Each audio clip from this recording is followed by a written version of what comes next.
എനിക്ക് ഓരോ നിമിഷവും നിറവുള്ളതാണ്. വ്യത്യസ്ത ഭാവങ്ങൾ നിറഞ്ഞതാണ്. ആഴമുള്ള അനുഭവങ്ങളിലേക്ക് അവ വഴി തുറക്കുന്നു. ആസ്വദിക്കൂ തന്മയി ഭാവത്തിൽ. തന്മയി ജ്വല്ലറി, നിലമ്പൂർ.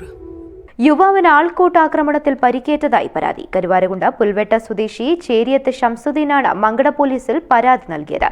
പരിക്കേറ്റ ഷംസുദ്ദീൻ പെരിന്തൽമണ്ണയിലെ സ്വകാര്യ ആശുപത്രിയിൽ ചികിത്സയിലാണ്.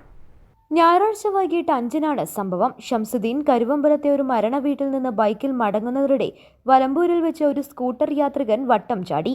ഇതിൽ ക്ഷുഭിതനായ ഷംസുദ്ദീൻ സ്കൂട്ടർ യാത്രക്കാരനോട് ശബ്ദമുയർത്തി സംസാരിച്ചതോടെയാണ് പ്രശ്നങ്ങളുടെ തുടക്കം.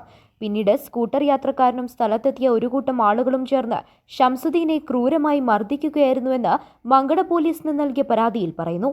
2.5 മണിക്കൂർ അക്രമി സംഘം ഇദ്ദേഹത്തെ തടഞ്ഞു നിർത്തിയതായും പിന്നീട് കരുവാരകുണ്ടിൽ നിന്നെത്തിയ സുഹൃത്തുക്കളാണ് ആശുപത്രിയിലേക്ക് എത്തിച്ചത്.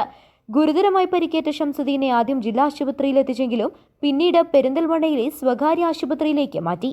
News bureau, Karuvarakundu. സ്വന്തം ഹൈസ്പീഡ് ഇന്റർനെറ്റ്, നമ്മുടെ സ്വന്തം ഇന്റർനെറ്റ്.